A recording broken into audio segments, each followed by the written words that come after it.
Bien, aquí vienen dos personas más, tres personas más que ingresen y ahí vamos a partir con la jornada de esta noche. Fabián, Brian. Bien, perfecto. Ya. Muy buenas noches. Vamos a dar inicio a esta jornada de conversación sobre la sabiduría de los territorios chilenos. Y en esta ocasión vamos a tener la fortuna de contar con una persona, como diría René Guénon, cualificada, con una persona que tiene la cualidad, el conocimiento para hablar de una tradición, alguien que vive la tradición sapiencial y que la vive día a día también, lo cual es muy interesante, no solamente algo como de una lectura, sino de la praxis cotidiana, que es José Segura Ayarza, a quien le damos la bienvenida por estar aquí. Sí, saludos, José, si quieres saludar a la gente también. Hola Sergio, buenas noches a todos los que están. Un gusto verlos. Espero que les entre en provecho lo que se va a conversar. Así que, Sergio, te doy la palabra para que sigas con la introducción y después nos vamos adentrando en la conversación. Perfecto. Bueno, en esta ocasión lo que vamos a hacer. Vamos a intentar aprovechar también a nuestro querido invitado, entonces vamos a darle una prioridad a él.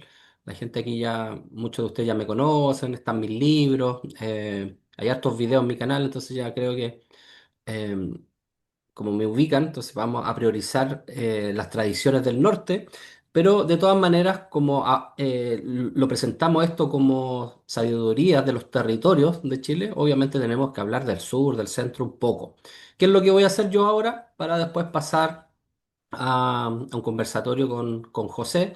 eh, con quien sí nos vamos a explayar más, también tenemos que aprovechar de hacerles preguntas porque de alguna manera nosotros tendemos a conocer mucho más lo que dice relación con lo que es la zona centro-sur del país, especialmente en lo que tiene que ver con la magia, con los saberes ancestrales, especialmente el pueblo mapuche, pero queda como bien recluido lo que tiene que ver con el mundo aymara, por ejemplo, y de los otros pueblos del norte, Diaguita, etcétera. Entonces, vamos a aprovechar esta instancia como para conocer también lo que ocurre en las tradiciones andinas, de la mano de un expositor, como yo les decía, cualificado.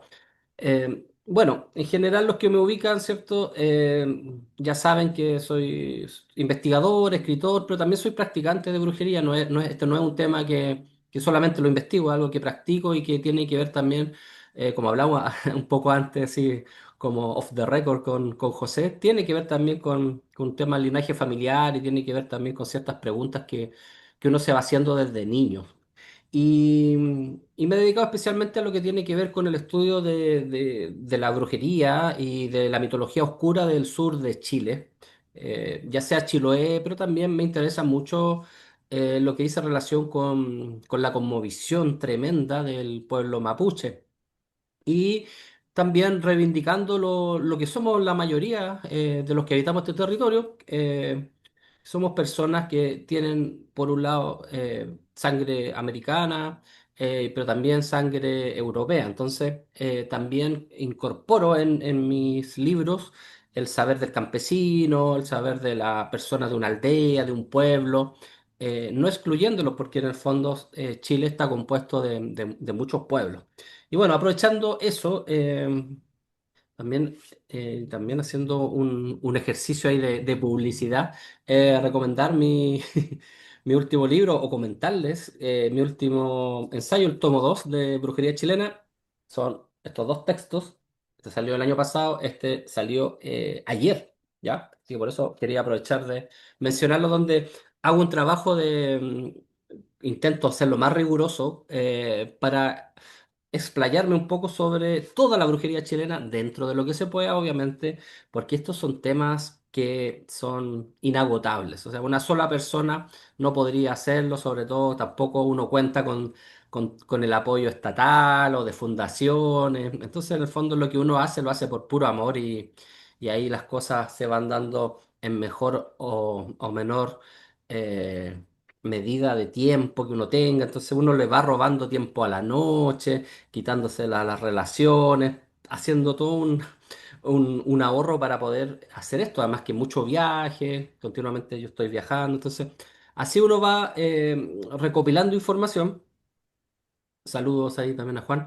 Va recopilando información y rescatando este rico patrimonio de esta franja de tierra que en nuestro país, que tiene la forma de una serpiente y que apunta misteriosamente hacia la Antártida como nuestra especie de, podríamos decir, nuestro referente, nuestro norte es el sur, podríamos decir también, como algunos poetas y algunos arquitectos ya habían intuido. ¿Por qué siempre tenemos que mirar hacia Estados Unidos, hacia Canadá?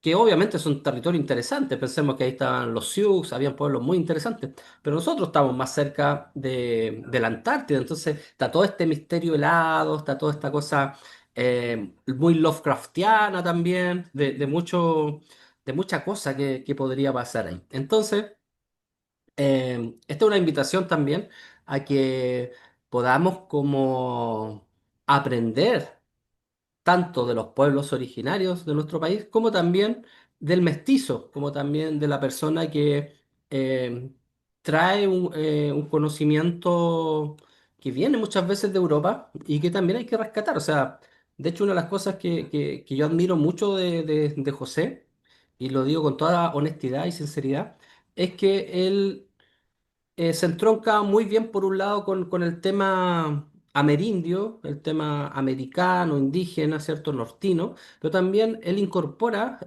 un tremendo acervo de ocultismo, de magia, de cábala, un poco como también yo intento hacer, como que uno siente también que de alguna manera están estos dos pilares, ¿cierto? Eh, Aludiendo un poco a la cábala, un poco a la masonería, incluso, ¿cierto? Los dos pilares del templo, donde por un lado tenemos toda esta sabiduría indígena y por otro lado también la sabiduría que viene de Europa, que no hay que desconocerla y que es parte también de nuestra realidad actual, ¿ya? Entonces... En este sentido, yo creo que hoy día reivindicar la sabiduría de los territorios es reivindicar principalmente a los pueblos originarios, a los pueblos indígenas que han habitado este territorio, pero tampoco ignorar esta fusión, esta cosa mestiza, este grisol que somos la gran mayoría de nosotros y donde se incorporan también elementos muy interesantes. Bueno, aquí está Brian, por ejemplo, quien es irlandés y, y se ha visto enamorado de este país y él está casado con una boliviana, además que se unifica ahí Europa y América. Claro, y que hace un trabajo muy interesante también de análisis como de las influencias europeas de la magia chilena y de la brujería chilena. Entonces, este tipo de trabajos son súper importantes, son muy interesantes porque en el fondo son novedosos. O sea, lo que estamos haciendo, algunos es como un primer pie de cuega, una primera patita de algo que ojalá las nuevas generaciones también vayan rescatando y vayan profundizando y que lo hagan con mayor agudeza que nosotros incluso, porque nosotros somos los pioneros de alguna manera, o sea, ya habían folcloristas, pero personas que se interesaron en ver cómo esta, que yo llamo la mitología oscura, esto es algo muy reciente. Entonces, ojalá se pueda valorizar, por ejemplo, el conocimiento de los curanderos, de los componedores de huesos, de las meicas, los meicos, las brujas, los brujos locales, o sea, no solamente quedarnos, ¿cierto?, en como el tema de las grandes cosmovisiones de los pueblos que han habitado acá, sino también en esta cosa que es como dice el mapuche, los champurrias, ¿ya? Los champurrias, que es lo quiltro, que es la mezcla, que también tiene una cosa interesante que también es digno de rescatar. Bueno, entonces vamos a hablar de estos temas, rescatando, por supuesto, como todas estas miradas. Y queremos también que esto sea como un diálogo, que no seamos solamente José y yo los que hablamos. Si ustedes quieren también intervenir, quieren hacer preguntas, pueden ocupar el chat o pueden hablar en voz alta. Por supuesto, también se puede hacer. Y la intención de esto es como generar nuevas miradas sobre ciertos temas, reivindicar lo que son los territorios dentro de nuestro país, las distintas visiones que pueden tener los distintos pueblos y cómo nos van a alimentar espiritualmente. Hoy día estamos viendo una etapa crucial en la historia de la humanidad, donde el ser humano está siendo totalmente, podríamos decir, asesinado ya no físicamente necesariamente, sino en el espíritu. Y eso es extremadamente preocupante, con filosofías como el transhumanismo, que en el fondo atacan lo que significa el ser humano, o con ideologías también como el globalismo, donde se barre con todas las identidades de los pueblos, ¿cierto? Con sus religiones, con sus filosofías, con sus mitologías, con sus vestimentas. O sea, hoy día prácticamente todos nos vestimos igual, salvo aquellos que resisten todavía, ¿cierto? Entonces, creo que es muy importante que se abran estos espacios, que son espacios obviamente de resistencia cultural, de resistencia espiritual, de replantearse también lo que significa nuestro país en estos tiempos, que podemos nosotros como defender, qué vale la pena defender de esta llamada identidad chilena. Primero preguntarse si hay una identidad chilena y después, claro, si la hay, cosa que yo creo que sí, ¿qué podríamos rescatar de esto? Porque por supuesto no hay pueblo que tenga todo bueno. Pero en los chilenos, por ejemplo, en nosotros que habitamos este territorio, ¿qué es lo valioso? Hay cierta poesía que sin duda que es sublime, hay ciertos poetas, hay ciertos cantantes también que han reflejado cosas maravillosas, está la geografía que es alucinante y que es variopinta, eh, mitologías riquísimas, que es un poco lo que yo intento de rescatar. Porque nosotros, está bien, ¿cierto? Está bien como admirar cosas de lo foráneo. Eh, y está bien, ¿no? Yo no lo critico. Yo también tengo mucha admiración por el pueblo sumerio. Me gusta mucho el tema de la mitología nórdica, lo encuentro muy apasionante, el ocultismo británico.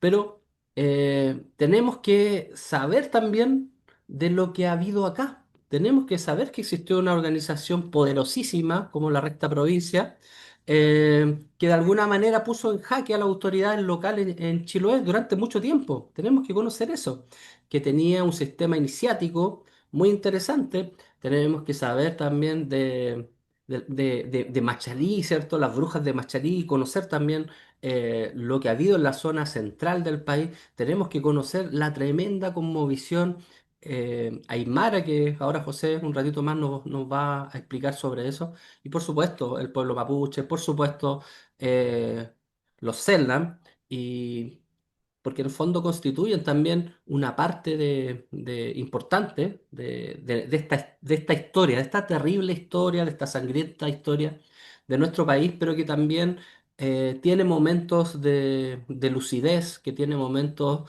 de iluminación, que tiene momentos de belleza y también momentos de tranquilidad. Bueno, ya dicho esto, doy paso al querido José Segura para que nos introduzcamos también en estos saberes del norte que para la mayoría de nosotros, que somos de la zona central o algunos de ustedes del sur, desconocemos. Así que vamos a instruirnos de buena mano. Interesante, Sergio, te estaba escuchando ahí con detenimiento. Importante saber que, según la cosmogonía andina, estamos en el 5533. Se resta el tiempo que sale desde que llegó Colón en 1492 y se suman 5000 años más para poder generar la data de fecha que se ven en estos sectores. Pero a nivel psicogeográfico igual están los Pachacuti, que es lo mismo que se ocupa en la convivencialidad esotérica con respecto a los eones, que se ven mucho, ¿cierto? que nacen con Aleister Crowley, que se ocupan también para poder medir espacios geográficos de tiempo o de data a nivel planetario. Lo mismo sucede a nivel andino, también se miden, pero se miden en Pachacuti. Y justamente de acuerdo a lo que estábamos conversando ahora, el quinto Pachacuti, que es el que estamos viviendo nosotros ahora, es la unión del águila con el cóndor. Entonces, hace mucho símbolo al mestizaje, hace mucho símbolo al encuentro de Occidente y Oriente en un solo vuelo. Se une el cóndor y el águila. Estaba escuchándote atentamente y hace un tiempo atrás hice unos pequeños artículos con respecto a, no sé si conocen o tú también conoces a Henry Girgois, que es el frater doctor Amauta, que en algún momento estuvo sirviendo de médico en la milicia argentina y escribió un libro bien interesante que se llama Los secretos o los misterios de los aborígenes del sur. Y justamente por los que más se interesó fue por los quechua, llamando adelante a toda la raza que venía juntándose en la parte andina. ¿Y por qué uno se detiene en la parte andina y trata de generar un punto central ahí? Porque se genera el torbellino de pináculo, ahí se generan las alturas y se genera la altiplanicie. Entonces la altiplanicie pone como fecha primigenia el origen del hombre. Incluso muchos yatiri del sector de Bolivia dicen el Titicaca y lo demás solo fue agua. Taipicala o Tiwanaku y lo demás fue solo agua. Entonces hay un origen ahí, hay un origen primigenio humano sumamente importante que se empieza a mover desde ahí, se genera una escuela que es la escuela telúrica, que es una escuela arqueológica llevada adelante por Fernando Díaz de Medina, un amauta reconocido en Bolivia, importantísimo, que pone en avance qué es lo que se genera cuando uno se empieza a contactar con los cerros, con las montañas, empieza a haber un contacto enorme. Entonces, cuando uno llega a la altura, inmediatamente la altura llama a la ancestralidad. Hay algo ahí, hay algo de origen que no sé, no lo sé y no quiero pecar de soberbio, es que se den en los pueblos que bajan ya después de las faldas de la montaña, que es lo mismo que sucede en Laza igual. Son los dos pináculos, son los dos, se podría decir, las dos alturas o las dos cúspides o los dos ápices planetarios importantísimos que se dan, y es donde se dan orígenes. Entonces, desde ahí se da algo muy especial. Y se habla de que la palabra Andes viene de Antis, que es cobre. Algunos dicen que es de antes de los Atlantes.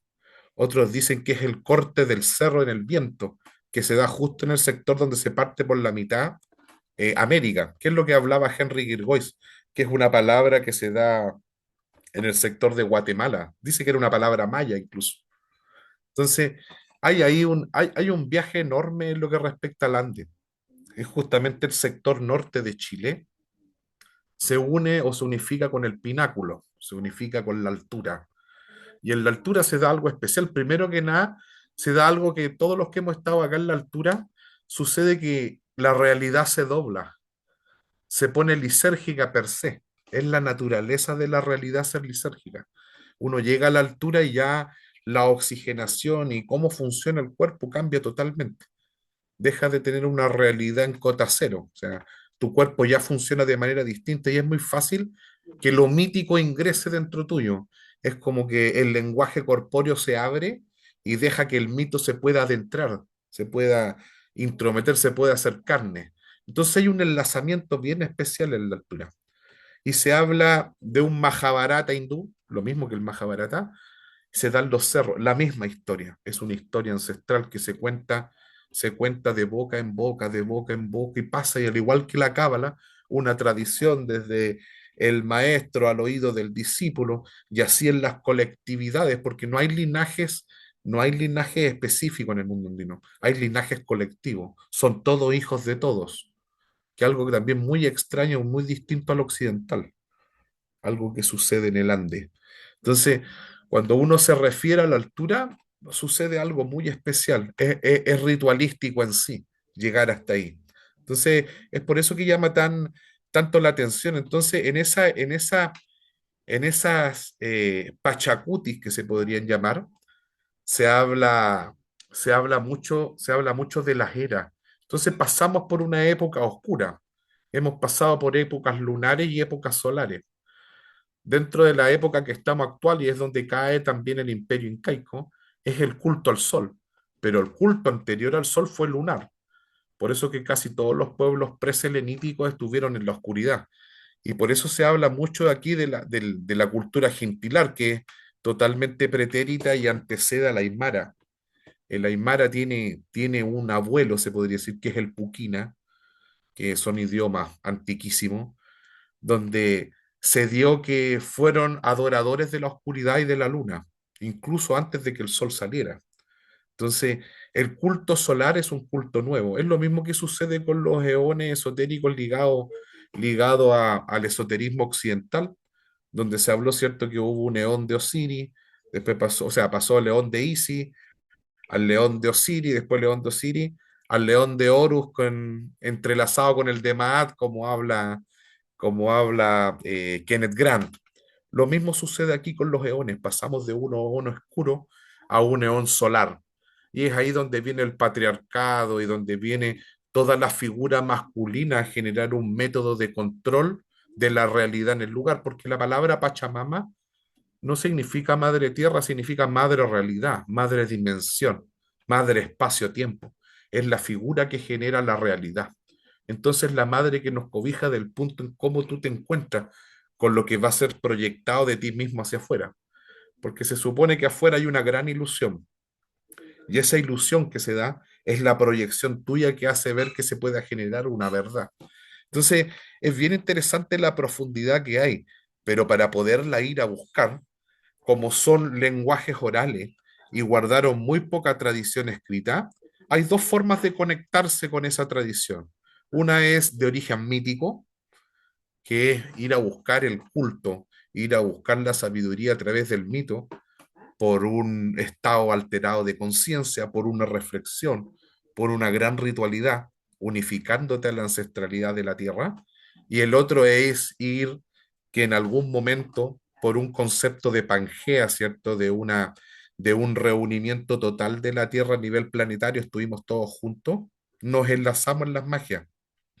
Casi cuando uno va a Europa o visita Asia o visita América, hay puntos en común en los cuales nos unificamos totalmente. Hasta hace un poquito rato atrás, con el Yatiri Carlo y con un doctor en neurociencia que es Gabriel Peredo, que es boliviano, que a propósito ya mañana viene llegando a Iquique, estamos generando, por ejemplo, un estudio comparativo entre el budismo Bon que hay en Lhasa con el yatirismo del altiplano. O sea, hay demasiados puntos que nos unifican. Entonces, ¿qué es lo que dice que en algún momento, cuando la Tierra estuvo unida, la magia era una sola, o el contacto con la Tierra para poder generar un modelo de realidad equilibrado? Estaba totalmente en punto. Entonces, cuando viene este efecto del Gondwana y se empiezan a generar las separaciones, las magias tomaron una forma distinta, que se podría decir en la cábala tomaron un punto biná, una forma distinta, mas no cambiaron su fuerza, no cambiaron su jogma, la potencia creadora de las cosas, la fuerza. Entonces las vasijas y las formas cambiaron, pero cuando uno se adentra al modelo ancestral y logra conectar con lo primigenio tiene una forma de operar y en esa forma de operar se encuentran todas las magias de distintos lugares. Ahora, está sucediendo algo bien especial en el Ande que se habla de un cambio de polaridad, también de un cambio de polaridad energética a nivel planetario y se está corriendo hacia Sudamérica. Y se dice que el corazón central va a ser el altiplano, incluso de la frontera, de la frontera chilena, 150 kilómetros adentrándose a Bolivia, ya está lleno de personas de Lhasa viviendo, lleno de tibetanos. Hay muchos tibetanos ya viviendo aquí en el sector. Y están habiendo cambios de polaridad que son bastante interesantes. En algún momento me he puesto a estudiar a los últimos esoteristas, por lo menos a los últimos reformuladores de la magia occidental. Pues la magia occidental tiene una figura y la última reformulación que tuvo fue la magia caos, Entonces, después de la magia caos fueron saliendo varias estructuras que fueron generando un concepto mágico occidental actualizado, un parche de actualización. Y ese parche de actualización logró llegar hasta Sudamérica y en este momento lo que se está generando es que a través de esos parches de actualización occidentales ir comprendiendo las tradiciones míticas que tienen los pueblos que no han tenido tradición escrita, porque es un tremendo trabajo poder generar eh, una investigación o poder seguir avanzando hacia adelante cuando las estructuras de escritura son muy pocas. Porque acá ocurren dos cosas. Hay una figura occidental de mirada que se da, que es la cosmogonía, de la cual muchas personas hablan, les encanta hablar de cosmogonía, pero la cosmogonía lleva al mundo originario a los museos y lleva al mundo originario a a las logias, a todo lo que son los estudios, a todo lo que son las estructuras de investigación que tercerizan el conocimiento. La palabra real que nosotros ocupamos acá es cosmovivencialidad, es cosmovivencial, que era lo mismo que hablabas tú, que es empezar a entender las estructuras y los métodos antiguos, internalizarlo y ponerle un parche de actualización de lo que está sucediendo en el territorio para poder empezar a hablar desde el punto de vista de la magia real en el territorio. Entonces, es una forma de conectarse con el mito, traer el mito y ocupar las herramientas que se han dado en el planeta para poder ir refinando ese mito. Algunos amautas de aquí, en algún momento en que lucharon dos escuelas sumamente importantes, que es la escuela arguediana, que es una escuela arqueológica peruana, con la escuela mítica boliviana. Hubieron ahí algunos encuentros en el que hubieron escritos de un lado para otro, y es difícil cuando la ciencia, que tiene muy poquitos años en la Tierra, se enfrenta contra el mito que habita en el planeta completo, porque cuando uno va al mito es una tarea ardua poder manifestar esa posición y poderle dar una figura material. ¿Sí? Casi siempre materializar es lo más difícil que cuesta, o por lo menos para los operadores de magia cuesta mucho la materialización de cualquier idea. Primero hay un solve y después se coagulan eso. A nivel de magia aquí del sector norte sucede lo mismo, es la misma figura. Entonces, cuando uno habla de cosmovivencialidad, empieza a generar una forma de vida que va ligada a la antigüedad. Y cuando uno se empieza a generar la forma de vida ligada a la antigüedad, empieza a moverse a cómo los antiguos se movían. Entonces, los geoglifos que están marcados en varios sectores de aquí, están marcados hacia arriba, uno los empieza a entender y empieza a entender por qué la fecha era mágica y empieza a entender el calendario, y empieza a entender la cruz escalonada y empieza a entender por qué la figura de la cruz del sur se da justo en el 1 de mayo, choca perpendicular hacia arriba y te empieza a conectar. Entonces, todos los astros y toda la figura que te rodea empieza a tomar sentido. Entonces, deja de ser cosmogónico y empieza totalmente a ser cosmovivencial. Y eso es sumamente importante y lo recalco porque para poder empezar a estudiar es justamente como lo decías tú, hay que empezar a operar. Y para generar la operación hay que empezarse a conectar con el territorio y el territorio empieza a darle a uno herramientas porque empieza a ver una forma de defensa y ese contacto que se empieza a generar con el territorio empieza a generar una relación vis a vis en la cual él también te empieza a indicar qué es lo que le sucede a él, qué es lo que pasa con él, qué es lo que lo hace sangrar, qué es lo que le interesa, qué es lo que figura. Y en los procesos de alienación que hay ahora humanos con el territorio, se dan por eso, es por eso que el sistema económico imperante le encanta frivolizar y alienarte del territorio. Le encanta que no lo conozcas, le encanta que no tengas contacto con él, que no se genere un grounding espiritual. Le encanta, porque es una forma de dominación. Es muy fácil dominar a una persona que no tiene raíz. Es muy fácil. Muy fácil. En tu raíz más profunda es más difícil sacarte de tu punto de contacto con la tierra. Y entre más te contactas con la tierra, más procesos de evolución tienes como ser humano. Eso. Sí, bueno, a propósito de eso, yo me acuerdo en la adolescencia, iba mucho al sur y conocí personas que eran mayores y que les gustaba mucho como el andinismo, el excursionismo, todo ese tipo de cosas. Y yo recién estaba como saliendo como de la ciudad y todo el asunto. Y le pregunto a uno de estas personas por qué si era tan hermoso como subir un cerro alto, o ir a lo salvaje, perderse no ya en una plaza, no, sino en lo salvaje realmente de Chile.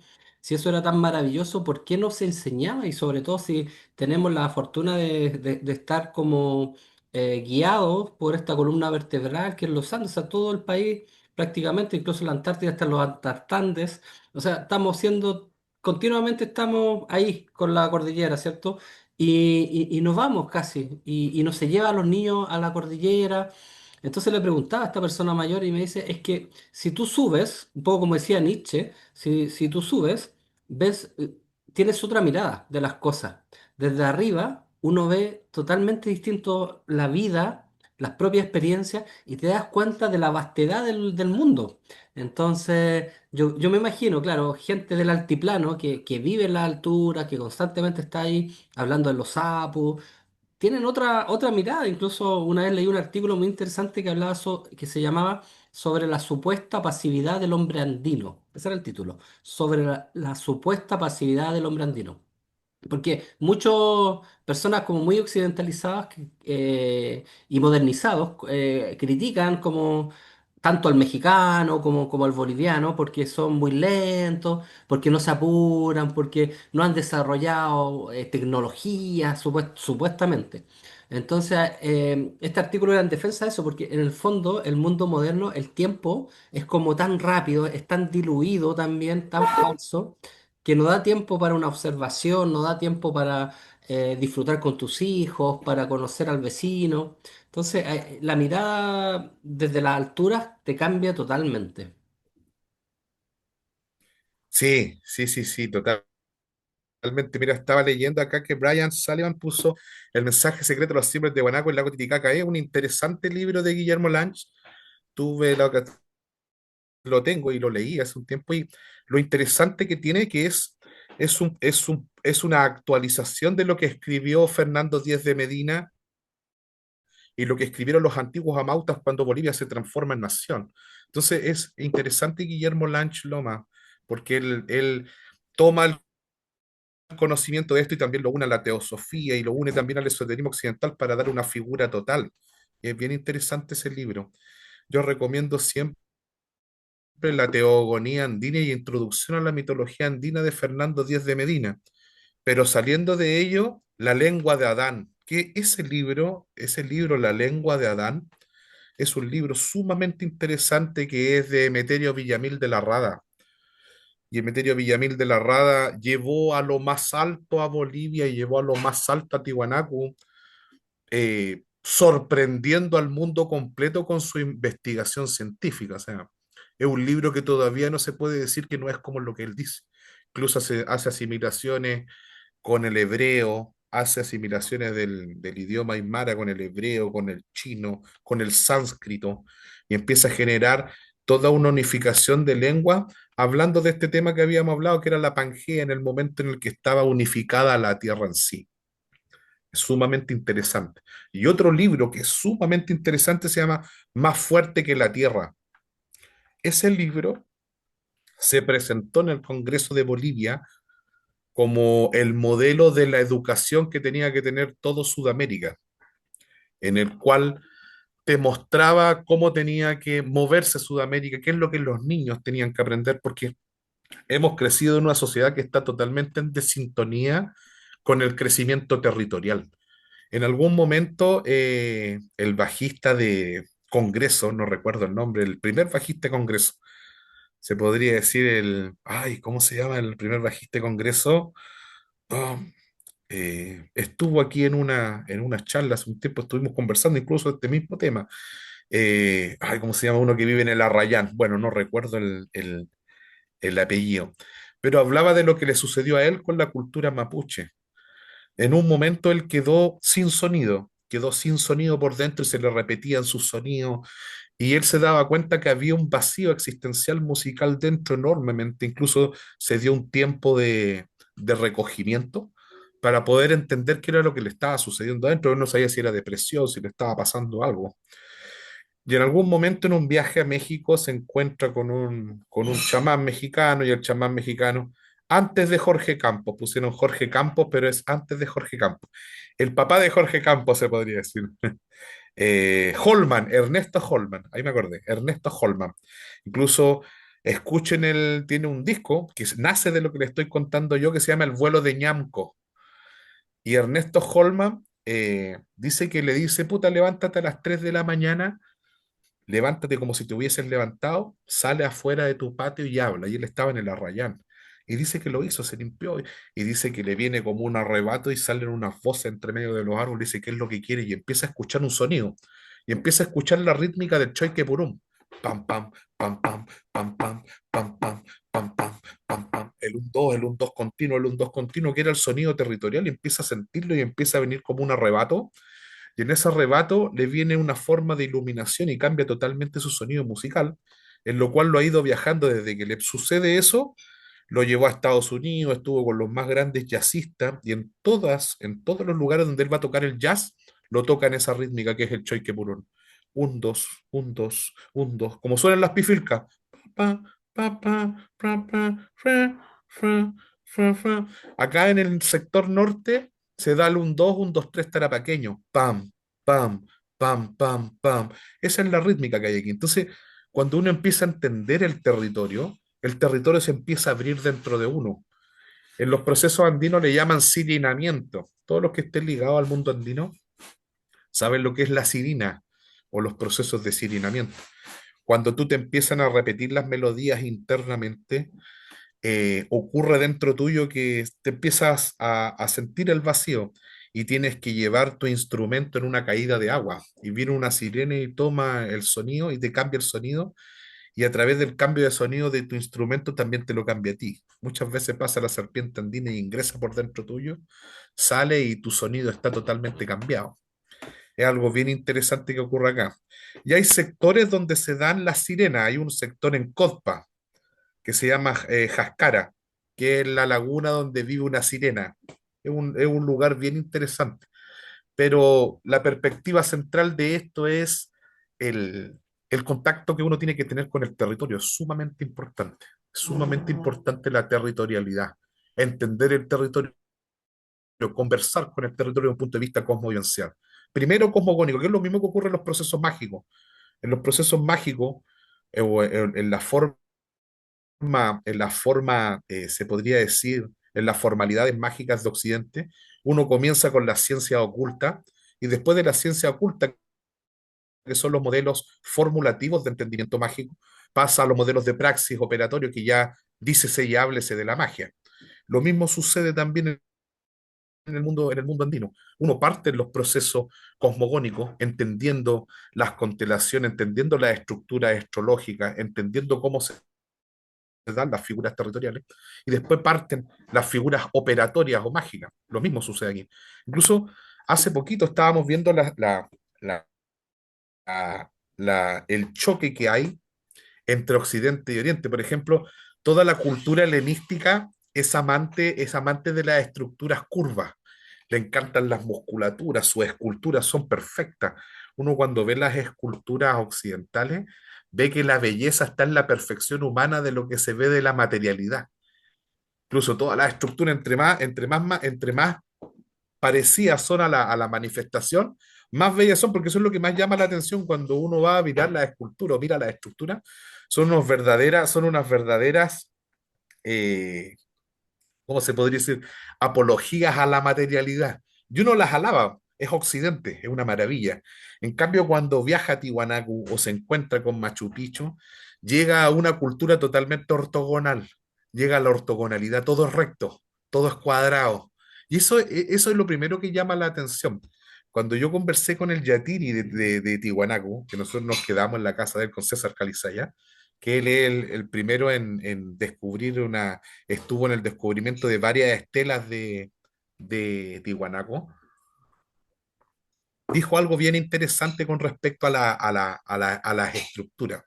Y dice que la ortogonalidad o las estructuras rectas son la base fundamental del conocimiento esotérico y mágico que hay en las culturas andinas, porque dice que no se generan para la realidad física, sino que se generan para el viaje. Son para un entendimiento de la realidad en el otro lado. Entonces, cuando uno las tiene al frente, lo que hace es generar un estado alterado de conciencia y en el cual cuando uno ingresa, empieza a ver la estructura. Por eso es que todos los telares andinos son geométricos. La primera internet que tuvimos, que son los telares de aquí, son telares geométricos en los cuales no se genera un entendimiento manifestado, sino que es un entendimiento que va tras bambalinas. Es un entendimiento para que entienda tu, tu sistema de procesamiento espiritual. Entonces, son estructuras que están hechas para que el espíritu comprenda cosas o para que comprenda desde el punto de vista de la no conciencia. Entonces, es sumamente interesante eso, porque se da solamente en los lugares de aquí, se da en los sectores donde hay más contacto con la naturaleza o con la runa Isa, como le llamó Miguel de Serrano cuando habla de la cordillera del Ande y le nombra como la runa Isa. La primera runa, que es el uno, pues el corte que se genera en el mundo. Y si uno se da cuenta, claro, es interesante cuando la ve de arriba, una verdadera runa. La primera runa, el primer contacto que tuvo el hombre, que es tirar una línea, ¿no? Bueno, abramos un espacio para preguntas que quieran hacerle a José, así que seguro que hay varias. Aprovechen de tomar la palabra, así que Brian ahí está. Adelante, Brian. Hola, eh, buenas noches a Hola, todos. Brian. Mucho gusto escucharle, José. Voy a comentar dos cosas. Uno, lo que dijo Sergio, y uno que dijo José sobre tanto la idea perennialista y del tiempo y mi experiencia. Bueno, comenzaré con la idea perennialista, que antes hubo todo un sistema mágico. Justo como comentó Sergio al comienzo, mi esposa es de Bolivia y bueno, yo soy de Irlanda, estamos otro lado del mundo. Y mi señora justo viene de la cultura aymara. De hecho, habla el idioma, sus padres hablan el idioma. Y en Irlanda tenemos una leyenda que se habla de encrucijadas. Y las encrucijadas son los lugares más místicos, pero también peligrosos, donde algo puede pasar. Y en Irlanda tenemos una leyenda del puka, que es un espíritu negro que te quita el alma, que te la roba y vive más que todo en las cuevas, las grietas, las encrucijadas. Y por eso en Irlanda dicen que es sumamente peligroso de noche viajar a las encrucijadas y muchas veces cuando la gente se suicida, lo entierran en las encrucijadas o en el pasado. Pero esa ya no es una leyenda que tenemos en Irlanda, nunca le había contado eso a mi señora, pero me recuerdo hace como 10 años, mi señora se fue a Bolivia con los niños, yo me quedé en Chile. Y apenas cruzado la frontera, poco pasado con Colchani, tuvieron un accidente muy fuerte. Gracias a todo, sobrevivieron los niños, mi hija, todo, mi esposa. Pero después, yo fui a Bolivia después y después cuando estamos volviendo a Chile, mi señora dijo, mira, tenemos que parar en el sitio donde estuvo el accidente y yo tengo que regresar algo. Y yo dije, ya, a ver, explícame. Y dijo, cuando hubo el accidente, estaba tan fuerte, mucha gente ha muerto, algunas personas, hubo sangre, y de ahí dicen que en esas cosas pasan en esos lugares, se queda como una trauma. Y la única manera es que llevar la tierra a la casa y después volver a la tierra para como devolver el trauma. Y justo ese accidente pasó en una encrucijada. Y mi señor dijo, tengo que parar el bus, tenemos que bajar justo donde pasó el accidente y esta tierra que tengo que bajar. Yo dije, pero no sé qué le va a decir el chofer. Dijo, no me va a entender. Y dijo al chofer, mira, bla, aquí nos pasó un accidente, ¿puedo bajar? El chofer, ya, no hay problema, pues. Le permitió bajar, bajó. Y dejó la tierra ahí en la encrucijada y volvió el bus, pero sin mirar por atrás. Y yo le pregunté cuando vio el bus, ¿por qué caminaste sin mirar atrás? Y dijo, no, Si yo me miro por atrás, en ese lugar, en la encrucijada, es muy peligroso, porque ahí es donde vive el Anchanchu.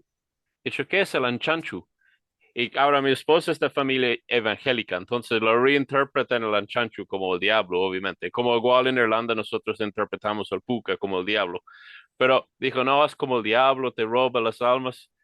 Y después me he hecho pensar que nunca había contado la leyenda irlandesa a mi señora.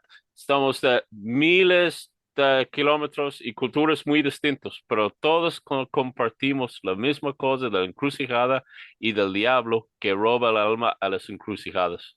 Ahora, sea ese verdadero o no que pasa, no importa. Lo importante es que todas las culturas tienen un cierto, no sé, arquetípico o algo junguiano o tiene ese conocimiento común que sigue vigente en todas las culturas separado por miles de kilómetros. Era fascinante cuando me dijo eso. Y la otra cosa, ahí también voy a aprovechar, es relacionado con el hijo de Sergio. Porque como yo vengo de un país occidental y vivimos obsesionados con el reloj, y estoy casado con una boliviana, tiene otro paso de tiempo. Y mi primer año, un poquito, sí, era un poco frustrante en Bolivia para mí, porque es otro paso a de lo cual estaba acostumbrado. Pero como yo vengo del nivel del mar y estaba viviendo a 3.000 metros sobre el mar, la misma altura te obliga a ir más despacio y aprovechar la vida un poco más lento y dar tiempo a todo. Porque si tú corres como un europeo a La Paz, te vas a desmayar. Pero relacionado justo con el tiempo, he notado algo súper interesante. Es que cuando mi suegro, porque mi suegro es bilingüe, mi suegra habla mayormente aymara, pero de vez en cuando en español, pero mayormente aymara. Y muchas veces cuando mi suegro está hablando con las mujeres, hablan aymara. Y cuando los hombres hablan castellano. Y yo noto algo, cuando él está hablando de tiempo en español, dice, no, no, pero eso pasó ayer fue eso, pues. Pero cuando está hablando en Aymara, habla así, porque muchas veces pido a mi señora que la traduzca. Cuando se refiere al pasado en Aymara, se va así, no así, va en el sentido contrario. Entonces yo le pregunté a él, hecho, don Bernardo, ¿por qué cuando usted se refiere al pasado en Aymara, habla así? Dijo, porque en Aymara vemos el tiempo de manera muy diferente, dijo. Nosotros lo vemos como nosotros estamos pasado ahí y el tiempo es como un tren que te pasa. Entonces el futuro todavía está por venir y el pasado ya te pasó. Entonces cuando él está hablando en español, ya pasó ayer. Pero cuando dice la misma cosa en Aymara, no, eso fue años atrás, pues, y marca por delante. Bien interesante cómo conciben el tiempo de manera muy diferente ahí. Mira, te estaba escuchando con detenimiento, Brian. Sucede mucho, lo había estado conversando, eh, que las divinidades, en este caso el Anchancho, que es la divinidad que vive en las carreteras, incluso se le dice que es el señor de los condenados. Los condenados son los espíritus que quedan atrapados en ciertos lugares por haber tenido una deuda en el mundo físico y cuando mueren quedan atrapados en los lugares y acechan los lugares con una facultades sobrehumanas. El Chancho es el señor de ellos, se podría decir, o el señor del mal en el Aymara. Eh, eh, Son credos que fueron teniendo un sincretismo también mucho con el cristianismo. Ahora, lo mismo sucede a nivel de las divinidades cuando uno va a la iglesia. El dios del feligrés es muy distinto al dios del cardenal. Entonces, la figura que tiene el pueblo con respecto a lo que sucede es una figura, y la figura que tiene el yatiri o el chamacani o el colliri con respecto a lo que suceda también es totalmente distinta. En el caso de tu señora, era lo que sucedió, era lo del susto que le llaman, ¿cierto? Que son enfermedades que se dan aquí en el lugar que están ligadas a una agarradura, se genera una agarradura de tierra y por el temor queda atrapado un órgano, queda atrapada una estructura tuya en lugar por un fenómeno mesmérico, ¿cierto? Por un fenómeno magnético, queda atrapado y se generan esas agarraduras que obviamente cuando uno conoce el concepto lo puede sacar, pero cuando tratamos cuando tratamos al Ande, tratamos de volver a lo más primigenio o a las estructuras iniciales.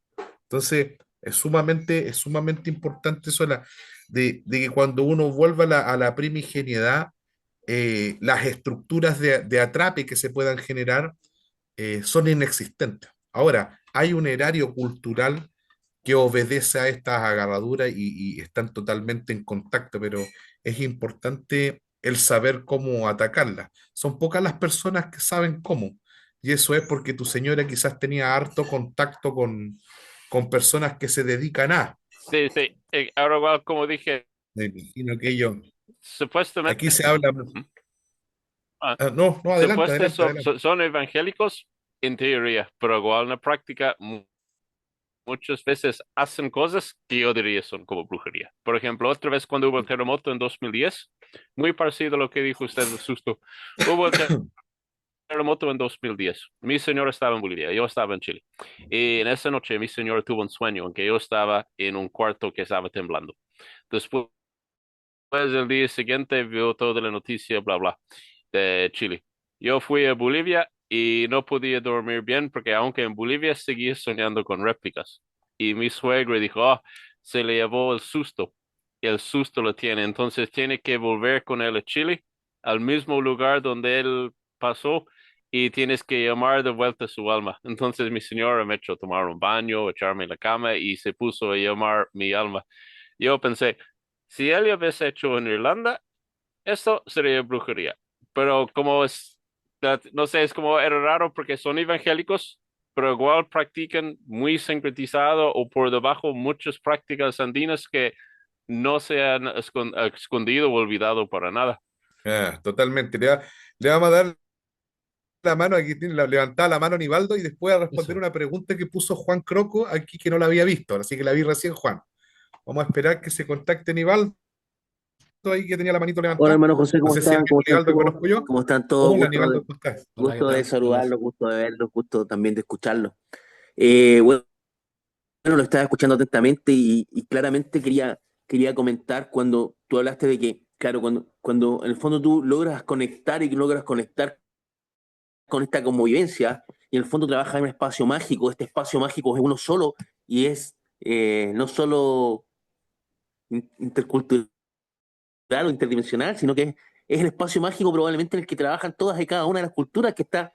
Hay una dimensión atemporal en la cual digo atemporal porque es un espacio, por lo menos como yo lo veo, un espacio sagrado en el cual se gesta esta intención, se gesta esta magia, como lo queramos llamar, o se gesta esta co-creación, pero también es un espacio sin tiempo en el que podemos gestar en algún tiempo determinado, pero este espacio está ahí pues, y es común para muchas culturas y claro, es algo que uno muchas veces no piensa en realidad, porque tú dices, tú trabajas con esta técnica, trabajas con esto, y te vas a un espacio sagrado, un espacio sin tiempo, un espacio seguro, como lo queramos llamar, donde podemos crear salud, podemos crear bienestar, y podemos movernos también en un episodio de tiempo, pero es bastante interesante que este espacio es compartido con muchas otras culturas, entonces, eso más que nada, pues muy agradecido de su comentario y de poder haber,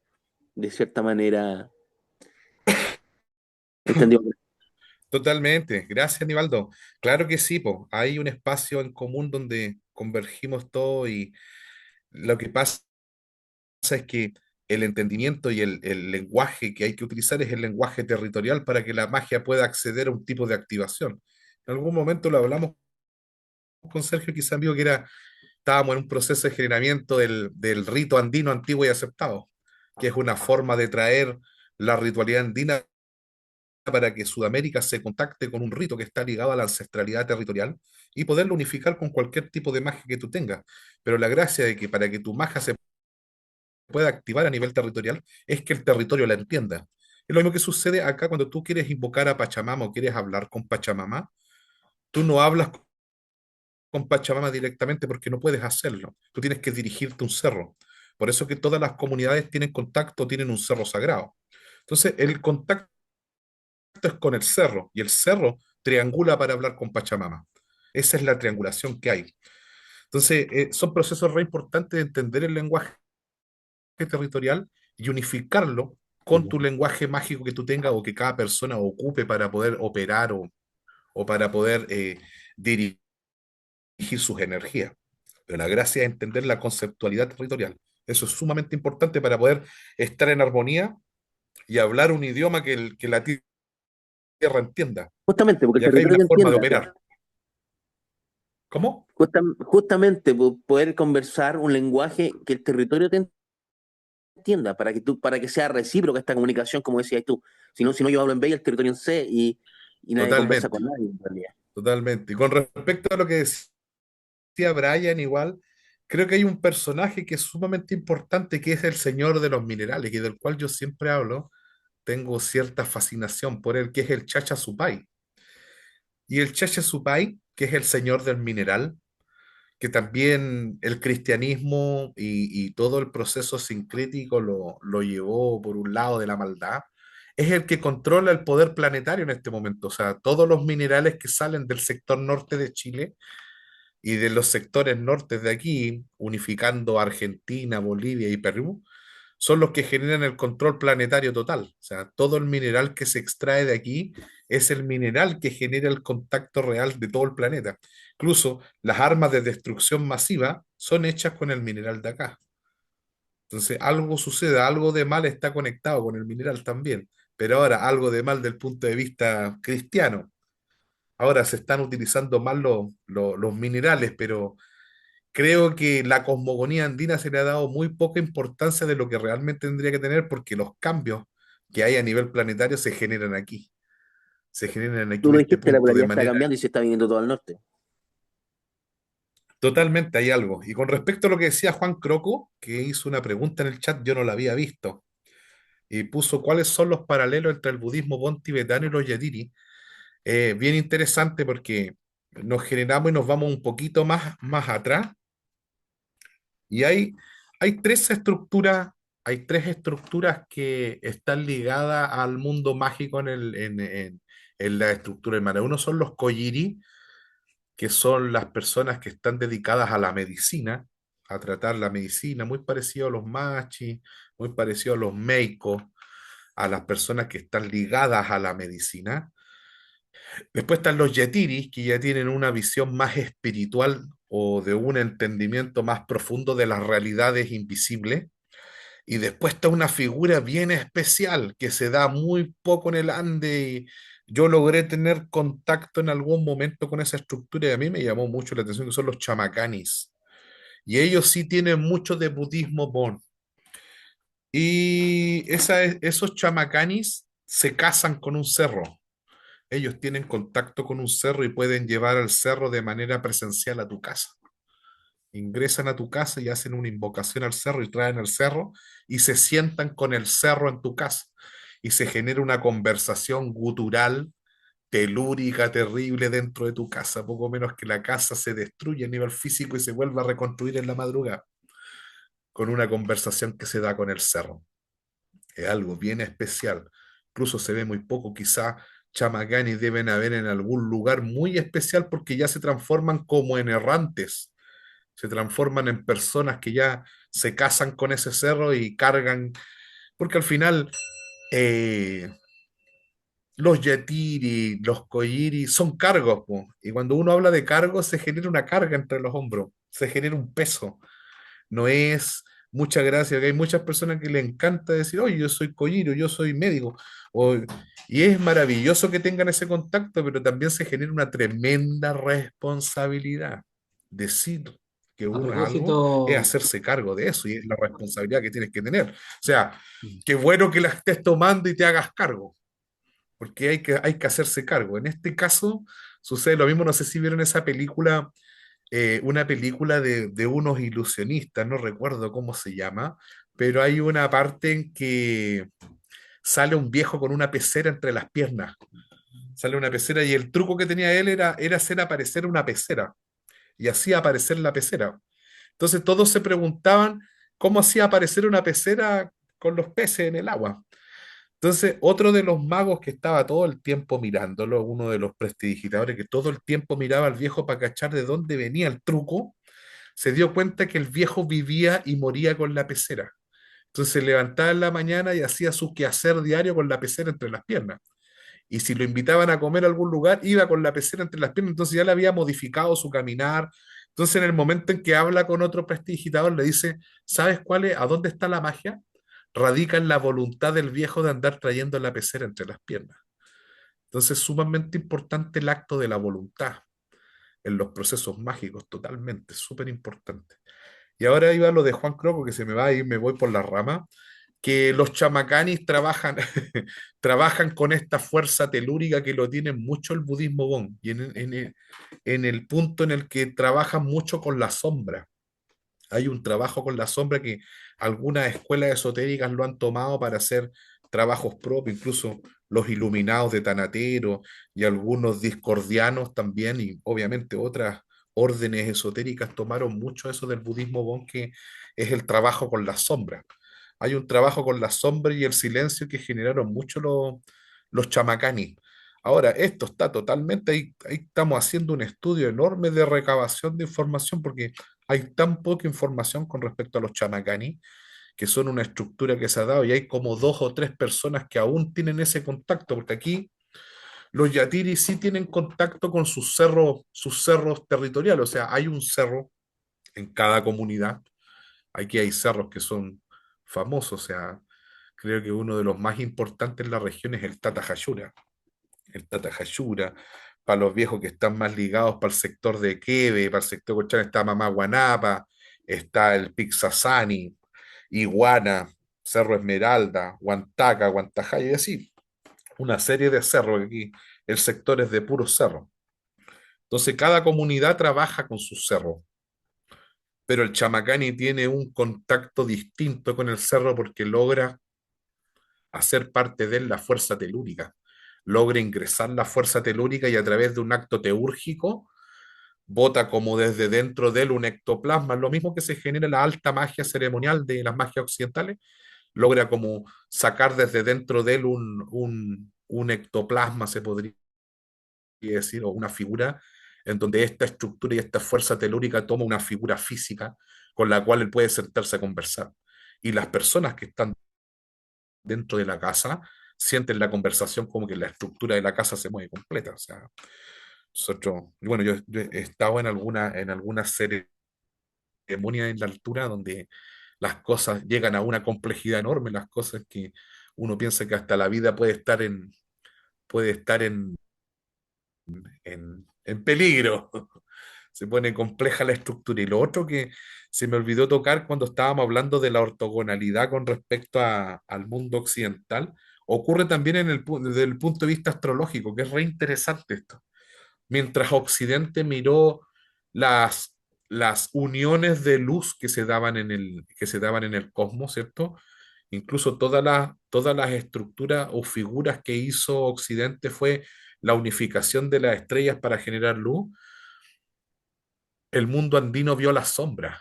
Y mientras la figura que generaba Occidente era mirar hacia arriba, el Ande miraba hacia abajo porque miraba los salares y dibujó los salares en la oscuridad. El mundo andino miró la oscuridad, no miró la luz. Entonces hay una figura en una antítesis tremenda, es una figura antipódica de Occidente con el mundo del Ande. Por eso que es tan importante respetar el alfabeto andino, porque está totalmente en una antítesis con Occidente. O sea, estamos en una desarmonía enorme si hacemos caso de las estructuras que trata de imponer Occidente sobre el territorio, partiendo por las constituciones de Bello, que son totalmente cristianas. Oye, O José, sea, es de quería una agregar belleza algo. enorme. Andrés Bello es de una belleza enorme, pero ha Queri- generado un daño tremendo en las estructuras que ha tenido Sudamérica. Quería agregar algo Oye, respecto una del... pregunta, cuando te refieres a la ¿Mm? sombra, una Espérate un pregunta. poquito, Juan.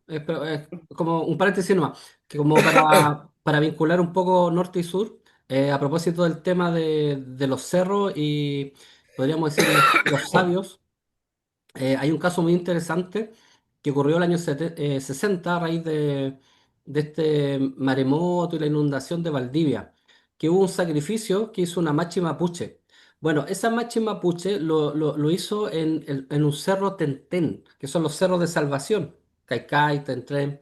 Bueno, en este cerro Tentén, cuando ella declara, porque ella sacrifica a un niño eh, para calmar las aguas, en la declaración judicial dice algo muy interesante y que tiene que ver con lo que hablaba recién José.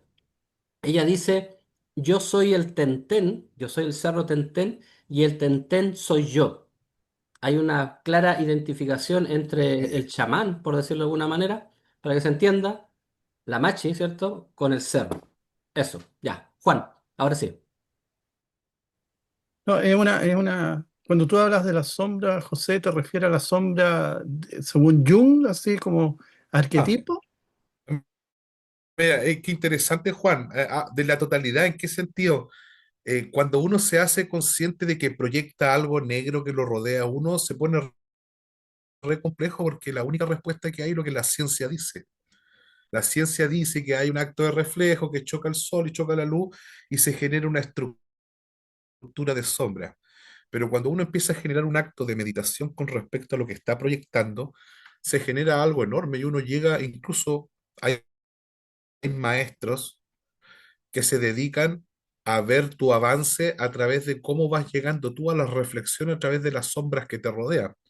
Entonces, hay un proceso de reflexión enorme. Yo creo que lo que más acerca es Jung, porque Jung es bien simbólico. Se podría decir que la escuela de Jung son totalmente simbólicas y míticas. Entonces, cuando tú te acercas a la sombra y empiezas a generar un análisis de ella a través de una reflexión o a través de tus métodos de respiración y empiezas a hacerte consciente de lo que te rodea por una proyección de color negro, empiezas a estar en un estado de entendimiento de la realidad un poquito más profunda. Entonces, hay varias escuelas que se han dedicado a eso. Claro, es totalmente simbólico. Entonces, la ciencia en cierta medida se abrogó ese conocimiento en algún momento y le dio un encauce como a muchas cosas, que son respuestas que el ser humano como en algún momento del siglo XX, o sea, finales del siglo XIX, comienzo del siglo XX, adoptamos el camino de la ciencia como base fundamental del crecimiento humano, empezaron a suceder las cosas que suceden ahora. O sea, el problema actual es que adoptamos solamente un camino y adoptamos el camino de la manifestación como paradigma mundial, o sea, todo lo que pueda ser manifestado y pueda ser explicado de manera manifiesta tiene cabida dentro de las formalidades del oficialismo planetario. Y eso es lo que ha ido sucediendo hasta ahora, o sea, y si nos damos cuenta, la ciencia actual tiene 500 o 600 años y la Tierra tiene 4.600 millones. Entonces, y de la última humanización que tuvimos y no alcanzamos a terminar de lo de los eones también, es que hemos tenido muchas veces seres humanos en la Tierra de los cuales no ha quedado ningún rastro. Incluso aquí se han encontrado gentiles y se han encontrado chulpas. Yo creo que los que son más del norte entienden un poquito lo que son los chulpares. No sé si has escuchado tú, Juan, de los chulpares. Ah, los chulpares son torres funerarias verticales, porque se dan en muy pocos lugares, se dieron torres funerarias verticales, casi todas son horizontales. Aquí se dan torres funerarias verticales que datan por lo menos de 40.000, 50.000 años, incluso le han hecho estudios de carbono 14 y han dado unas datas antiquísimas para no poder generar cambios a nivel histórico, se han dejado ahí y muchas se han destruido para no generar cambios en las historias occidentales que se imponen con respecto a las nuestras y que no hayan cambios a nivel histórico demasiado importantes que puedan generar eh, daños, se podría decir, en la historia humana. Pero aquí se generan unas antigüedades enormes, enormes, que van muy ligadas a ese crecimiento. Ahora, con respecto a lo de los eones, acá se habla del Kamak Pacha, que es la época oscura, que es la época donde vivían los Antis. Y con respecto a la, a la bajeza de la que hablaba Brian con respecto al tiempo, Tiwanaco, cuando llegaron las autoridades políticas a Tiwanaco, los estaba esperando el Yatir y dijo Tiwanaco. Y los miró y les dijo, siéntate, Guanaco, siéntate, Guanaco. Tienes que primero pararte un poco, frenar todo lo que traes contigo. Siéntate, guanaco. Fue la primera estructura en la que se recibió en el lugar. Incluso el que más hace recuerdo de la primera vez de esa frase en Miguel de Serrano en La Flor Inexistente, el que más habla de Tiwanaco, nombra mucho, y a Picala también, como la piedra del centro. Esos libros han dejado de existir, ¿no? Un libro fascinante, La Flor Inexistente, una maravilla. No sé si me arranqué por algún lado, Juan, yo me pierdo un poquito, me voy por las ramitas.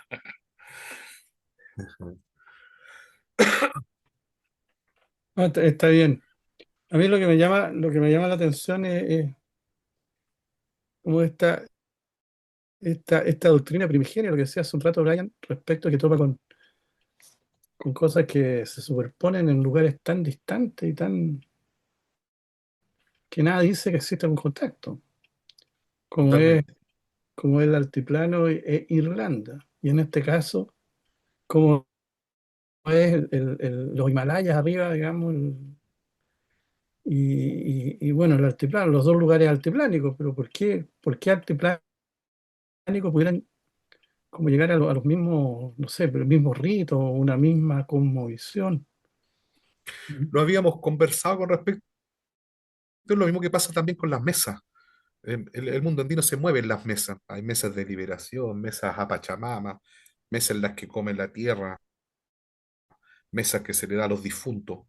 Se habla de mesas en todos los lugares, se habla de libaciones, se hablan de humos. Entonces, hay muchos puntos que se reúnen con todos, son las mismas figuras de adoración. Es lo que decía yo recién. Cambia la forma, cambia el cascarón, cambia lo que le llaman el purín Hekelin los cabalistas, pero no cambia la fuerza, no cambia la figura central, el, el néctar, el nepesh, el roaj, como le llaman, el espíritu. O en el mundo andino, en Aymara le llaman ajayu, que es alma. En el caso de Brian, cuando se habla de susto, uno pierde la hayu. La hayu es el alma, queda atrapada en un lugar. Muchas veces los brujos también lo hacen. Te dejan una trampa y cuando tú pasas por ahí, queda tu alma atrapada. Y después ellos la abotonan. Entonces otro brujo tiene que ir por tu alma a salvarla, ir a buscar tu ajayo, ir a traer tu alma de vuelta. En el mundo de acá se habla mucho por los territorios. En el caso del susto, cuando uno camina por el altiplano, muchas veces uno está caminando y siente un sonido y se da vuelta rápido y hay una caída de agua y inmediatamente tu alma queda atrapada y te empezás a sentir mal, no sabes qué. Inmediatamente una persona dice, ah, mira, quedó con una agarradurita de tierra, quedaste con una agarradura de tierra. Entonces en la noche te hacen una ceremonia. Lo mismo pasa con las ceremonias, por ejemplo, del rayo. Cuando tú estás muy cerca y no sé, pues saliste a caminar y empiezan a caer rayos, cae un rayo muy cerca tuyo y logras subir por donde te pega un rayo, hay una ceremonia para quitarte el rayo y no mueras. Hay una ceremonia que te saca el rayo internamente y tú lo botas por el dedo guatón del pie. Sale el rayo. Para que no te calcine internamente por dentro. Porque se supone que hay dos formas de que te caiga el rayo aquí. Para que tú seas Yetiri hay varias figuras que se dan. Una es que te caiga un rayo, que muchas veces a los abuelos, por ejemplo, tú, Sergio, que conoces, no sé qué más conoce el Yetiri Carlos, al abuelo cocodrilo le cayó un rayo po, y le quemó el poncho, po, y el poncho está quemado. El poncho está quemado en línea hacia arriba. Y le cayó dos veces. Entonces ocurren estructuras que se repiten estructuras. Una es la caída del rayo físico, pero también se entiende como caída del rayo cuando tú pasas por procesos espirituales como la noche más oscura del alma, que le llaman los Rosacruces, le llaman también los cabalistas, que es cuando pasas por el velo de Paroqueto, logras vislumbrar el abismo, como le llaman ahí en las magias del caos, lograste ver el abismo ahí, o al que mora en los abismos. Y cuando te acercas mucho a los abismos en alguna estructura que te pasa a ti como persona y caes en una tristeza enorme y pasas por un tiempo terrible en el cual logras resurgir, esos también son rayos. Por eso que hay muchas personas que después de que la vida las golpea muy fuerte, llegan sanadoras. Yo conozco muchas mujeres y muchos hombres que los he visto mal, malísimo, enfermos en algún momento porque les pasó algo en la vida que los golpeó muy fuerte. Y después tú los ves de nuevo y los ves radiantes y vuelven como sanadores. Y tú dices, chuta, y qué interesante, y vuelven súper comprometidos con los procesos de sanación y con procesos espirituales, claro, porque volvieron de un tremendo rayo que les cayó. Entonces hay distintos tipos de rayos, se entienden de manera simbólica y se entienden de manera manifestada. en los mundos originarios que están más ligados al territorio donde se habla un lenguaje más oficial con la forma territorial de operación, cae en rayos físicos, que es Tunupa. Es interesante, hay algo bien interesante. Illimani, la palabra Illimani es rayo, pero la forma en cómo se desglosa es maravilloso, porque Ila es energía.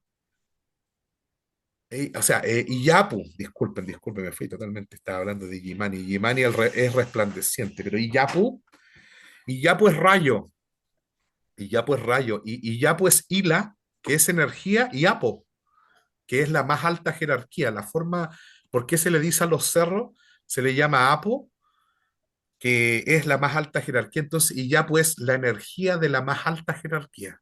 Esa es la forma que tienen de definir los Aymara al rayo. Entonces, cuando cae el rayo es algo muy Mm. importante. Cae en rayo físico y no físico. Sergio, te dejo la palabra, que a veces me extiendo más. No, un gusto, pues, si la idea es aprovechar ahí tus saberes. No, si alguien quiere preguntar algo, aprovechemos de eso. Bueno, mira, con Juan y Brian estamos en una investigación en torno a la zona central y bueno, por ahí nos ha llamado mucho la atención una zona, que es como especialmente Chacabuco, todo ese lugar. Y ahí empezamos a ver que posiblemente muchas palabras que se cree que son mapuzungún podrían venir del quechua o idiomas nortinos. Y es bien interesante porque hay mucha influencia, al parecer, del mundo andino en el mundo mapuche. De hecho, la figura de Tunupa también aparece en los mapuche. eh, También y hay muchas ideas, hay como muchas cosas ahí como que parece que igual se cruzaron, como que no, a veces creemos que un pueblo no se vinculaba con el otro, los de allá con los de acá no tenían vínculo, pero cada vez uno va descubriendo que estas relaciones se dan bastante en lo que hoy día llamamos Chile, o quizás, bueno, quizás de mucho tiempo también se llamó Chile, o sea, la palabra Chile es muy interesante, ¿no? Hay muchas ideas, desde ideas bastante simples de que era sonido de un pájaro, otra que era el frío, pero yo creo que puede tener que ver con otras cosas, pero ¿qué piensas tú, por ejemplo, de este tema, por ejemplo, de la influencias que pudo haber entre estos pueblos, o las cosmovisiones, porque son las cosmovisiones andinas, por ejemplo, con el mundo mapuche? Mira, es interesante porque no dejan de no ser andinos los mapuches, también son andinos, salvo que muestra señoría y majestuosidad la altiplanicie. La altiplanicie, por eso te decía que el pináculo genera, o la altura siempre ha generado el podio oficialista de cualquier estructura. Siempre tendemos a ir hacia al punto alto, entonces el pináculo genera la oficialidad. Entonces, por eso que los incas se tomaron Machu Picchu y se tomaron Taipicala, porque no era de ellos. O sea, los incas llegaron mucho después. Incluso el idioma quechua es mucho más nuevo. El idioma más antiguo es el puquina. Después del puquina viene el aymara, que el idioma proto-aymara vendría siendo el puquina. Después viene el aymara y después recién viene el quechua como un castellano de un latín y después ya de un idioma mucho más antiguo. Entonces, se hicieron caravanas. Acá hay unas caravanas enormes. O sea, aparte de toda la estructura que le llaman el Capacñán son las rutas de sabiduría, pero también se le llama las rutas ancestrales prehispánicas que se hicieron en Chile, que parten en Colombia y terminan en Concepción, quizás llegaron hasta el sur. O sea, se dice que el imperio incaico llegó hasta Concepción o cercano a las puertas de la Araucanía, pero las rutas son prehispánicas, nunca fueron de los incas. Los incas llegaron mucho después, incluso en la zona norte de Chile, muchas colectividades y muchos pueblos apoyaron a los españoles para atacar a los incas. Muchos, muchos pueblos aquí en Tarapacá apoyaron a los españoles para volver a atacar a los incas. Se dio mucho eso. Lo que sí se dio harto también son las rutas caravanescas. Entonces habían rutas que empezaban en las partes altas, ¿cierto? Marcando nuevamente la oficialidad y bajaban hacia la costa. Todas estas apoyadas por plantas chamánicas, todas apoyadas con estados alterados de conciencia. Uno de los puntos fundamentales, recién se conectó Nivaldo, andaba Nivaldo por acá, que es cercano a los sectores de la tercera región. Entraron los indios chicha, que eran unos pueblos argentinos, y ingresaron un árbol que se llamó el anadelantera colubrina, más conocido como el yuibo, o el yopo también le llaman. Y con él se generó el rapé. Ujú. Entonces, acá ocurren dos puntos bien importantes, ocurren dos puntos que son esenciales. Uno es la creación del rapé, que se hizo con unos huesos de lobo y se generaron unas tablillas, que fueron las tablillas ceremoniales, en donde se repartía el rapé, que es muy parecido al que se hizo en la selva, que le llaman romé potó, o el romé, también le llaman. No sé si alguien de aquí ha tenido contacto con esa sustancia alucinógena. Entonces hubieron dos puntos esenciales de creación. Uno fue antiguo, que nadie sabe cómo los pueblos originarios se dieron cuenta cómo iba a actuar la delantera colubrina en el cuerpo, porque para que se pueda asimilar a nivel hepático tiene que haber un fosfato. Entonces, ¿cómo lo hicieron? Bajaron con estas semillas, las trajeron, las molieron y las unieron con las conchas de loco. Empezaron a raspar las conchas de loco y de ahí sacaron los fosfatos de calcio y lo unificaron y generaron este polvo que aspiraban, esnifaban y llegaban a unos estados alterados de conciencia a través del viaje. Quedaron muchas tablillas, estas tablillas antiquísimas, estamos hablando de miles de años. Y se utilizó también el Huachuma, pues el abuelo Huachuma se utilizó harto también en el territorio y se fue llevando también hacia el sur. O sea, estas medicinas se transportaban y de acuerdo a los pueblos con los que se iban encontrando iban habiendo intercambio y le llamaron las caravanas de intercambio. Los de arriba traían textil y los cambiaban por pescado y en eso también habían intercambios de medicina. Y estos intercambios en una época de viaje y de encuentro fueron avanzando hasta el sur. Pero creo que base fundamental también de esos viajes eran las medicinas y los estados alterados de conciencia. Creo que fueron base fundamental de su evolución. Incluso es más o menos lo que habla Terence McKenna en Las plantas de los dioses también y lo que habla Albert Hoffman con Shaker en Las plantas de los dioses también y en El manjar de los dioses de Terence McKenna, donde habla que las plantas generan un cambio fundamental evolutivo en el ser humano a nivel craneal. Ocurre también una evolución del sistema límbico y pasamos de ser el Stoned Ape a a procesos más evolutivos del ser humano. Empiezan los asentamientos y ya todos los progresos mágicos también de entendimiento de otras realidades, ya no solo la realidad manifestada, sino que de una realidad invisible, en la cual hay toda una matriz de entendimiento. Entonces, hay ahí un viaje y llega hasta el sur, o sea, hay un contacto enorme. Creo que las plantas medicinales tienen harto que decir ahí, que le llaman plantas maestras, plantas de poder. Y entre ellos hay muchas, po, hay muchas acá, muchas plantitas.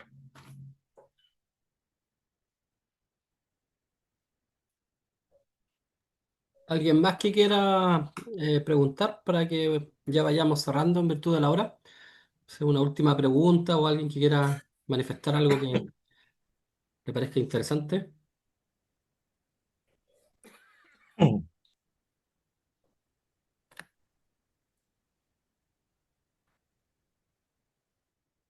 Una cosa, ¿cómo se llama esto? Del Tokai Orcoi, una tradición, entiendo que era después del colapso de los incas, durante la conquista se crea un asunto que se parecía por lo que estamos conversando un poco a la recta provincia chilota. ¿Tú hablas de lo de Ongoy que dice Brian? Sí, Sí, mira, se han armado varias, han habido varios, se podría decir, varias figuras muy parecidas a la de la recta provincia aquí. Muchas, muchas, muchas.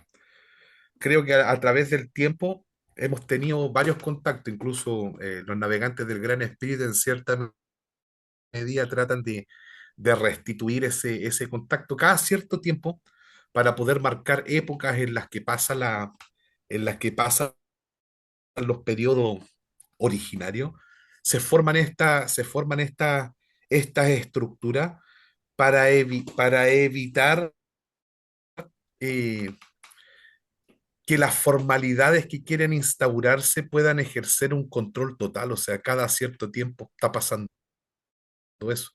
Incluso nació una estructura de, ¿cómo se llamaba este historiador? El primer historiador indio que tuvo el pueblo inca, que era, eh, Inca Garcilaso, tuvo- Garcilaso, no, antes de Garcilaso, que ajá, era Guamán Poma. Guamán Poya, claro, Guamán Poma. Poma, que Guapo. fue, Guamán Poma fue el primero en enviar un cómics, incluso el primero en hacer un cómics en Sudamérica, que envió un cómics a través de los barcos y lo envió y llegó hasta la corona española, y la corona española se dio cuenta de los castigos enormes que estaban recibiendo los pueblos originarios en Sudamérica, o sea, estaba la cagada, y Guamán Poma logró generar este libro. Entonces, esa suerte de rebeldía y de darse cuenta de la realidad es la responsabilidad que toman todos los que están ligados a las artes mágicas en algún momento, que creo que todos los que dedican al, que se dedican a la medicina, que se dedican a la magia o se dedican a cualquier estructura que genere un cambio en la realidad, tienen la responsabilidad de hacerse cargo en algún momento cuando las estructuras empiecen a resquebrajarse por tiranías que se generan en la manifestación. Creo que es sumamente importante eso, o sea, cada cierto tiempo nacen estas estructuras estas estructuras, ¿cómo le llaman? Soliviantes, estas estructuras soliviantes que vienen a generar cambios en la realidad, o sea, se están dando constantemente. Aquí hace unos 100 años más o menos hubo una reunión de varios yatiris que se dio en el lugar para poder generar cambios cuando vinieron las guerras. No sé si recuerdan en la guerra del Pacífico, cuando aparecieron los montoneros, ¿se acuerdan de los montoneros? Sí, Ahí que hubieron esas estructuras que atacaron a los ejércitos chilenos y después fueron ahí armándose montones de viejos que no tenían mucha instrucción militar y fueron aunándose y atacando. Después de que las estructuras quedaron destruidas y varios pueblos quedaron destruidos, varios yatires del sector se unieron para poder volver a reunificar los pueblos que ya eran parte de otra nación, que era Chile. Imagínate los cambios enormes que surgieron acá en todo el sector norte después de la guerra. Entonces, el aparataje mágico siempre ha generado una estructura de responsabilidad con respecto a cómo se resquebrajea la realidad. Son los primeros en comprender la realidad y en darle un encauce nuevamente a la realidad al hombre cotidiano. Pues el hombre cotidiano queda destruido totalmente. Su realidad queda destruida totalmente y casi que poco menos que no quieren seguir viviendo. En cambio, en cierta medida, estas estructuras mágicas que se generan por hombres que están ligados a la invisibilidad dan nuevamente ese tinte de querer vivir y inmediatamente toman la forma de realidad para poder seguir funcionando hacia adelante. Así que son bloques de responsabilidad social que se generan o que emergen de la misma naturaleza. Y eso es lo más maravilloso, que es la naturaleza brotando en sí misma. interesante. O sea, es un fenómeno Sí, recurrente. es relativamente recurrente y creo que es súper natural. Creo que es parte de la naturaleza. La naturaleza siempre tiene ahí su forma de poder rebrotar. Incluso en el libro este de nuevamente cita a Miguel de Serrano, tengo una fascinación con Miguel de Serrano que le he tenido desde siempre. Mi papá siempre decía que era su placer culpable, era una exquisitez de leer. Y en quien llaman los hielos cuando parten la expedición y hay una conversación que hay una conversación entre el capitán y el doctor que visitan, habla de los geoglifos, que en algún momento, no sé si lo hablé contigo, Sergio, pero habla de los geoglifos. Y habla de que los geoglifos, dice algo muy interesante los geoglifos, porque hace poco José Florino, que es un arqueólogo que vive en Guatacondo, aquí que es un sector, uno de los sectores más antiguos de la zona norte, el sector de la Quebrada de Maní, Guatacondo, tiene ahí unos asentamientos que tienen miles de años. Entonces José A. Florino vive en Guatacondo y justamente denunció ante el Consejo Nacional de Monumentos la destrucción de los geoglifos de Cerro Isla. Esto fue hace como 2 días atrás, 3 días atrás, que salió ahí en el Consejo Nacional de Monumentos la denuncia que hizo José.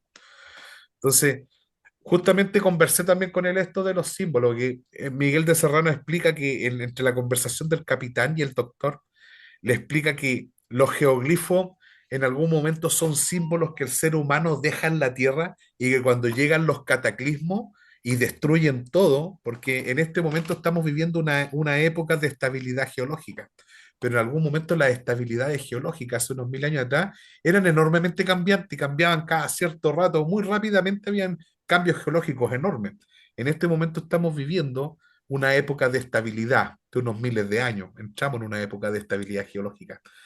Pero dice que en algún momento los símbolos que quedaron en las cavernas y que hay, que tienen varios miles de años, que son humanos, se dejan en el lugar pues cuando lleguen los cataclismos y la tierra se olvide y Pachamama se olvide de cuál es la figura humana, a través de los símbolos que quedan marcados en la tierra, se acuerda de cómo eran los geomantes de la montaña y pueda volver a hacer rebrotar al ser humano. Lo encontré tan lindo poéticamente. Sé que Miguel de Serrano viajó hacia el mito y del mito tomó esa estructura y la trajo, y es un néctar tan importante para el ser humano que ya con hacerlo parte de la escritura física hizo que ese hechizo quedara instaurado dentro de las mecánicas literarias y que aquel que como nosotros en este momento lo estemos recordando, quede ahí como una estructura para que el ser humano pueda resurgir cada vez que haya un cataclismo.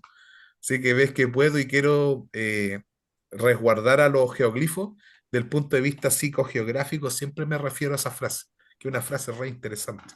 Eso, Qué bien, José. Bueno, estaríamos horas, días enteros, meses ahí compartiendo contigo pero bueno, tenemos que cerrar el ciclo, vamos a finalizar, pero como última cosa, si hubiera que rescatar algo de la cosmovisión andina en una idea o en una palabra para ti, ¿cuál sería?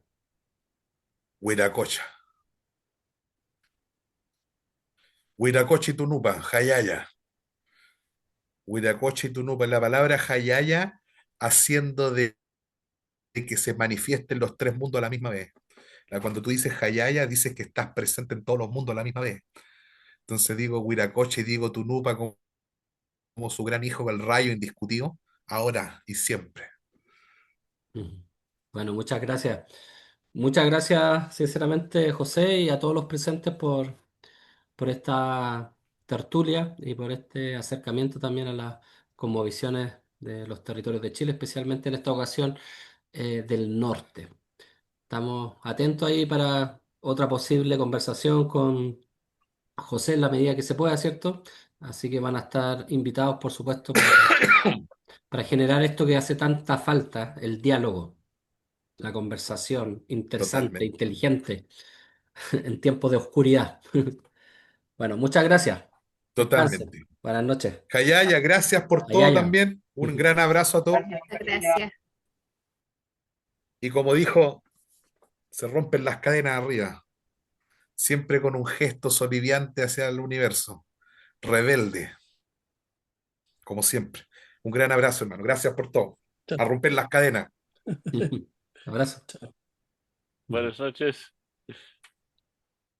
Muchas gracias, estuvo buenísimo.